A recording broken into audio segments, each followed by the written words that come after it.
Olá, aqui estou consigo de novo. Tem feito like nos meus vídeos? É muito importante. E subscreveu? Gostava muito.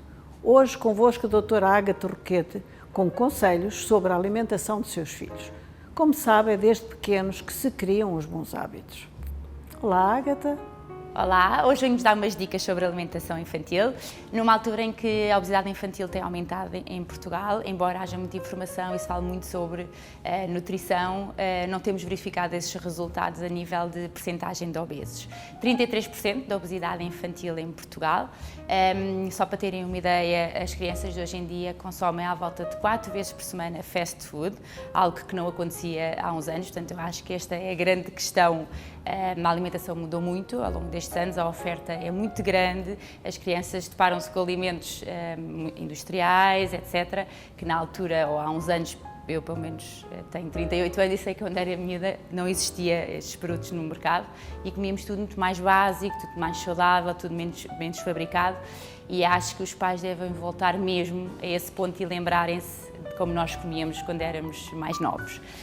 Deixo algumas dicas, talvez umas que também aplico, tenho filhos e sei o que é que tenho que fazer em casa, pelo menos durante a semana. Eu não sou fundamentalista, não como nutricionista, nem como mãe, e acho que os meus devem ter direito ao fim de semana a comer McDonald's, se eles quiserem, não digo todos os fins de semana, mas batatas fritas, toda a gente gosta, é tão boa, é impossível os miúdos não comerem, mas durante a semana houver algumas regras de segunda a sexta, acabará por não haver problema consumirem alguns alimentos ao fim de semana.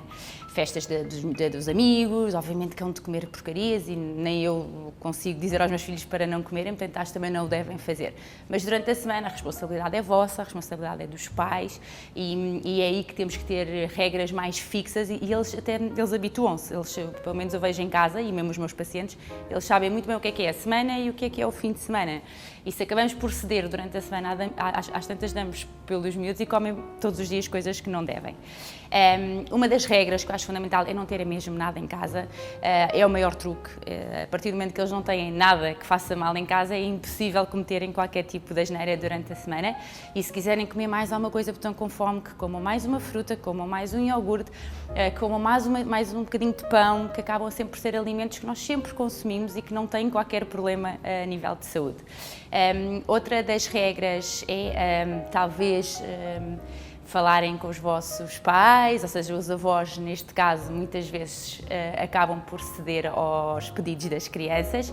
Eu acho que se uma criança não tiver problemas de peso, que normalmente come bem durante a semana e gostar de coisas boas, não precisamos de andar a chatear os avós e os nossos pais. A partir do momento que há uma criança que começa a aumentar o peso e de facto já está com um peso mais preocupante, mesmo em consulta eu acho importante chamar os pais e também os avós para fazer uma educação a nível familiar. Outro assunto importante é a atividade física. Os miúdos mexem-se muito pouco, cada vez estão mais agarrados aos iPads e aos telefones, coisa que também na nossa geração não existia. Nós jogávamos ao elástico, jogávamos à macaca, não parávamos um segundo e hoje em dia isso não se verifica, portanto é muito importante pelo menos arranjarem uma atividade para os vossos filhos de que eles gostem muito. Tenho muitos pacientes que estão na natação, mas chegam ali a uma idade de 10 anos, fartam-se, portanto gostam de dar desporto, portanto mais importante é arranjarem um desporto que eles de facto gostem muito. Uma das coisas que também verifico é crianças que não tomam um pequeno almoço, que é logo um erro enorme, portanto por favor esta regra do pequeno almoço, os miúdos têm que ir para a escola sempre com o pequeno almoço tomado. Tenho muitos pacientes que não têm fome de manhã, portanto acabo por não os obrigar a comer um pão mais um copo de leite, mas peço-lhes pelo menos para beberem um iogurte e depois se for preciso comem o pão a meio da manhã. Claro que isto depois será mais personalizado em consulta, cada um terá o seu ritmo e faço os planos específicos para cada criança. Acho que já deixei algumas dicas aqui para as vossas crianças, para conseguirem pelo menos manter o peso saudável, sentirem-se bem, sentirem-se em forma, sentirem que não são melhores ou piores do que os colegas, que nesta idade começa a ser importante também a autoestima dos miúdos. Mais dúvidas, mais assuntos queiram saber sobre os vossos filhos, podem sempre marcar consulta aqui comigo na Isabel Queiroz do Val. Obrigada.